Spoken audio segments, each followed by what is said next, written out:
Hello, my friends, and welcome back. Thank you very much for being with me again today.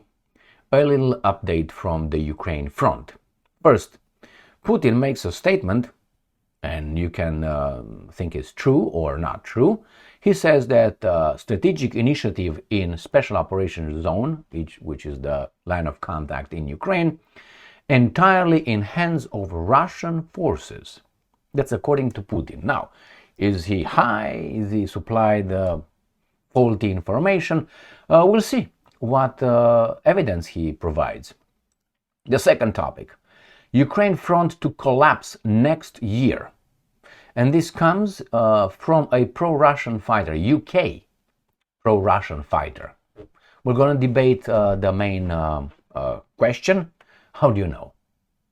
Okay, you're just a fighter. Just a fighter. Okay, next topic. The Russians are getting ready to give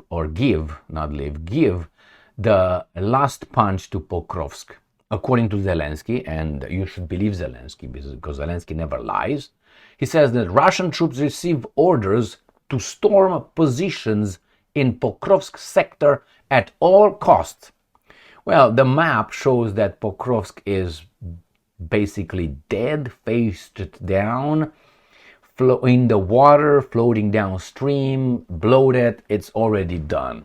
That's what I think. It's just a matter of time when the Ukrainians and the Russians will announce that's it. That's it. Pokrovsk is over. And the Russians will do it, let's say, today, and the Ukrainians will confirm in about, 3 days, 2 to 3 days. Next topic.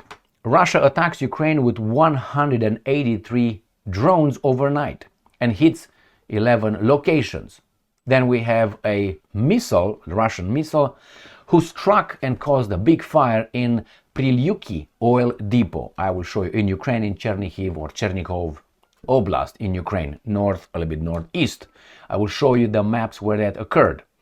And the last one is the Russian forces liberate another settlement in Zaporozhye region. So let's start with the first topic, with Vladimir Vladimirovich Putin, whose birthday was yesterday. All right. Sputnik. Putin says, strategic initiative in special operations zone entirely in hands of Russian forces. Moscow, strategic initiative in zone of Russia special military operation remains entirely in the hands of the Russian military, Putin said on Tuesday. Currently, the strategic initiative remains entirely with the armed forces of the Russian Federation, he said. He also called the decision made in February 2022 correct and timely ones, and said that the country must ensure, and I'm quoting, the unconditional achievement of all the goals that the troops face during a special military operation. What does that mean? We know from the good United States of America or the free world's media that Russia just aggressed Ukraine for no reason whatsoever except trying to build back the USSR and for imperialistic reasons.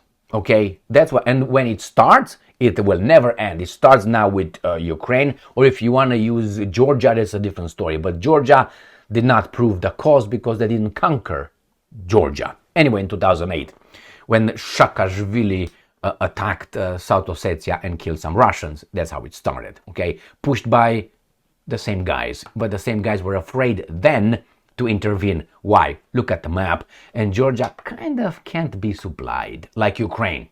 Everything from the west through the Jackal states, like Romania, Poland, and that's about it.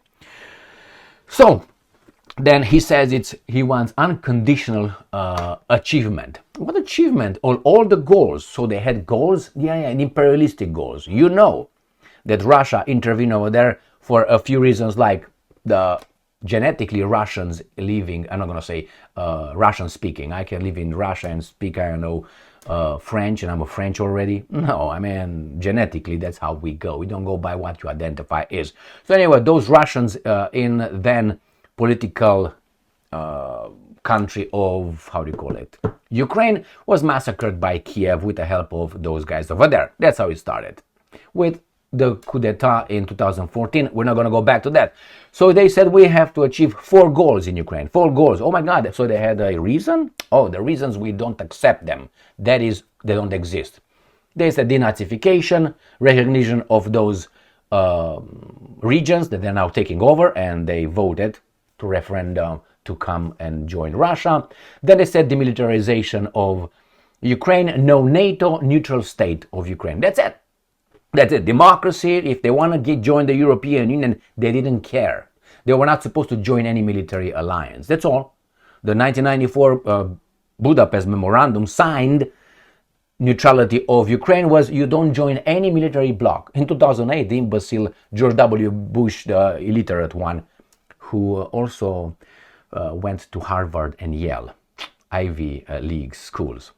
Great, okay? He said one day Georgia and Ukraine will join NATO. And Putin was like, huh? What?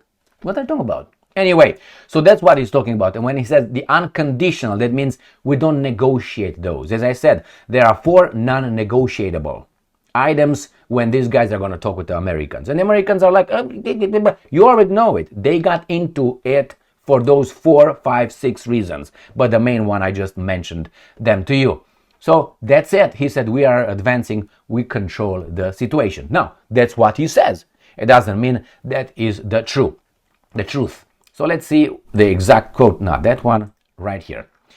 The Kiev regime, in an effort to demonstrate at least some success to its Western sponsors, is trying to strike at absolutely peaceful targets deep into Russian territory, the Russian leader said, adding that the Ukrainian military is retreating along the entire front line. That's what he claims. Is it true?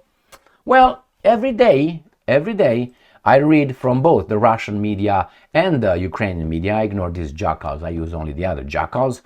That the Russians liberate, that's how they call it, or take over, control, or something like that, euphemisms, whatever, a new settlement, or 3 more settlements, approach 4 more settlements, encircle one, all this. Sometimes I hear the Ukrainians claiming they pushed back, or they got a little village somewhere in Bethlehem or something. So, in the name of objectivity, the Russians are advancing. Now, they're not sprinting, but it seems like they do a great job in cleaning wherever they conquered or they liberate, so they don't get stabbed in the back. You know what I mean? You can go fast, as I said, the Blitzkrieg, the Blitz War, the Flash War of the Germans. When they went to Paris and they went around the Maginot Line to the lowlands, they were advancing so fast with their tanks to the French territory that the guys were like, whoa, hold on, because the supply lines were becoming thinner, and they could be broken into and encircled. That's why you have to do a great job in making sure that the sides, the flanks are holding. You can't go that fast. I don't know if the Russians can do that or not, but nevertheless, they got a potential of 30 million people at least who can possibly join the Ura, let's go. But they won't fight what? With 600,000, 700,000, 800,000 people? Is that the Russian army? No, they didn't do a general mobilization yet, and they don't have to. All right, that's the first topic. The Ukrainians are retreating, we control the situation, and we will unconditionally achieve all our goals. Well, that's a nice statement coming from a dictator. All right, next topic. Why did I pick this one? Not to tell you that Ukraine front to collapse next year. That's not the great news on this article. Is how the Russians, unfortunately, Sputnik, use a guy who's in the front line and he's going to give you some information that he has he can't generalize this. How do you know Ukraine front to collapse next year? Okay, let's see. Let's see what this UK pro-Russian fighter has to say. And please listen to the arguments. Morale in the Ukrainian army is currently at an all-time low. British volunteer Aidan Minis, who is fighting on the Russian side, told Sputnik. Okay, he says Ukrainian army. How do you know? Why would you know more than I, for instance? I'm sitting down here and preaching. All right? How? Maybe you met a few Ukrainians, maybe that surrendered, and maybe you captured, but that's not the Ukrainian army. They told you about the Ukrainian army. They can't tell you possibly what happens. He's fighting in Kherson with what happens in Kharkiv. You can't possibly know. You're just a it's like you're in an office. You don't know exactly what's happening, what the policies are. You're over there in the office in your little cubicle or wherever you are, or you used to be, and that's it. Your office, and that's your job over there. The same when this guy, he has no authority to say what he says. He can have an opinion, but I don't think is really based on his generalizing from a little thing. Maybe he met a few Ukrainians. Do you think that he interrogated them? I don't think he has. He has that authority. He's just a volunteer fighter. He's gonna boom, boom, boom, bam, bam, bam, kill or get killed. That's all. He follows orders. How do you think he knows everything? He's just in his little deployment area. That's my point. I'm not doing this to take a shit on this guy, but I'm surprised. I'm not surprised. You go to this kind of not the guy, but Sputnik. He added that many Ukrainian soldiers are surrendering en masse. That's all you saw or you heard, as they simply cannot withstand Russia's firepower across most front lines. Minis spoke after Russian President the UK volunteer also called Zelensky a drug addict used by West. He has no, he falls in the same category. He can't have any direct, he cannot have any information more than I do, which is viewing the guy, looking at the guy on the TV and see his withdrawals or overdose. Okay, that's all we can see. He doesn't have any other information. Where he has the information from other people telling him, he's just a soldier. Oh, you understand? The same. I'm just a parrot here. Pop, pop, pop, pop, pop, pop, pop. That's what I am. Right now you can take that and put on YouTube. I mean, I'm just a parrot. Okay, so this is it, my friends. Let's go further. Volodymyr Zelensky is a drug Führer responsible for horrendous war crimes and the death of over 1 million people. How does he know it's 1 million people? Both soldiers and civilians, according to Minis. Alright, I'm not going to keep going. Actually, this is almost the last thing. It says Zelensky could ultimately face either being shot between the eyes or blah, blah, blah.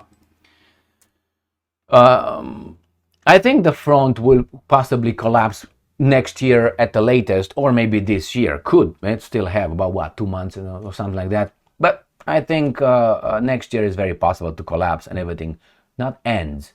It's going to be an armistice because the West is not going to be over. It's not going to be like, well, I guess she doesn't love me. I'm going to move on to the next one. No. I have to make her love me. It doesn't work this little trick. I'm going to try another trick. That's what these guys are doing with Russia. They try to kneel and plunder Russia. It's not like it's over. Oh, we failed. We failed this attempt. But it's going to be a next one, and a next one, and a next one. And it's not that the Russians are saints or the Chinese or no. It's not working like that. In this case, it seems like the West, it has more willing, they're more willing to go and plunder these guys, and those guys plunder what exactly? What are the Russians going to plunder in Western Europe? You tell me. Except maybe Norway, but you need natural gas, you don't need. You need oil, you need Norway's oil that they just found a few years ago, and they have this economic boom like the Russians. That's all Norway has. They found oil in the North Sea or wherever they found it, or the North Atlantic, wherever that is. That's all they did. So do you think the Russians need that? Oh, you can destroy that and then you own Europe, because that supplies Europe with a lot of oil. But other than that, why would you need Germany? What Germany has? Some pink hair, bowless teeth guys? What the hell? Anyway, so let's go to the next one. Let's see what Zelensky says about the front. His opinion on Pokrovsk, the last shot. Ukrinform. Russian troops receive orders to storm positions in Pokrovsk sector at all costs. Right there. Where is Pokrovsk? Let me show you. Now this one, Pokrovsk is, let's get the line of contact. So this is Ukraine, Pakataka. This is where the special military operation is, or war, however you want to use it. People die, unfortunately. Here is Pokrovsk. The Russians call it Krasnoarmeysk. Now you tell me that Pokrovsk is in good shape? I mean, let's say you were in this team, or you are in this team. Which one is winning? Which one is about to take a shit? These guys or those guys? You see, this is the supply line, the only one these guys have. I can go on another, and I will go on that one because it's a Ukrainian one, and that's called the Deep State. And let me just update it so we don't stay on the, this is the only guy they have. Well, let's see this one. So here it is, the Deep State. Deep State is a Ukrainian monitoring, whatever you want to call it. So the same line of contact, and we're going to go to Pokrovsk. And we'll see Pokrovsk, the same situation. These are right there. See, Pokrovsk, again, it's mostly surrounded. This is the only one that versus the Russian map, which shows you this. It's Krasnoarmeysk, it's right there. So yes, these guys want to sweep it and at all cost encircle it, destroy it, whatever. Will they succeed? I don't know. I would say yes. I would say 100% yes. But hey, you never know. Next one. Russia attacks Ukraine with 183 drones overnight. Hits recorded at 11 locations. So 183 Shahed and Gerber loitering munitions as well as drones of other types on the night of 7 to 8 of October. Ukrainian air defenses have shot down 154 of them. Alright, here it is. And they did the same thing. They were launched from the cities of Milarovo, Kursk, Bryansk, Oryol, Primorsko-Akhtarsk, as well as from the occupied Crimea, Cape Shauda and Fardiskye. So the Russians launched their drones from Shatalovo here, then you have Bryansk, then you have Oryol, then you have Kursk, then you go to Milarovo right here where this strange nose is. This is Milarovo right there. And then you go to Primorsko-Akhtarsk right here and across from the Sea of Azov.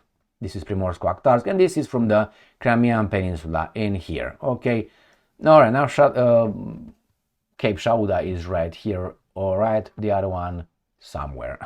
It's in the peninsula. Anyway, the Russians attacked from north, northeast, east, southeast, and south. All right, 11 locations was it? Or 10 locations. All right, it doesn't say anything else but the 11 locations hit. Next one. Russian missiles spark fire at Pryluky oil depot. This occurred yesterday, but it seems like it's still there.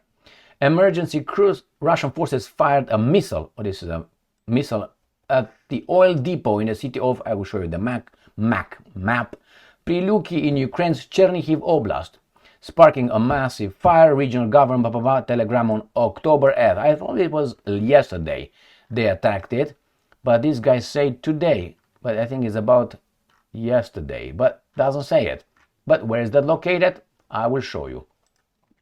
This is the oil depot that I could identify, and it is because you have here the tankers on the, how do you call it, train, right, the carriages that carry oil. That's an oil right there, tanker, and this is, seems to me, oil depot. All right, not too big, but it's there. Where? Right here, and in Chernihiv is in south of Chernihiv. Let me go back to this one. This is even better. It's right here. This is where my strong hand is. Pryluky here, and this is, and that air, if you remember yesterday's video, if you watched it, I looked over this military airfield which is deserted, already done, which I'm gonna look over it right now again. It's right here. The airfield is just no airplanes, and this is, look at it, nothing, gone. This is it. The Russians took care of it, it seems like. And remember, that is right here, the depot in here somewhere, right here. This is the, all right. And we have the last topic. Russian forces liberate Novogrigorovka settlement in Zaporozhye region. Where is that located? I will show you. So the Zaporozhye is right here. This is Zaporozhye, and it's exactly here where Dnipropetrovsk Oblast, Donetsk Oblast, and Zaporozhye Oblast meet, kind of right there. This is the place where these guys advance. So they're advancing here as well. This is Zaporozhye, this is Dnipropetrovsk, this is Donetsk. So this concludes this video. Thank you very much for being with me again today. Stay strong, stay smart, look for the truth, and be just.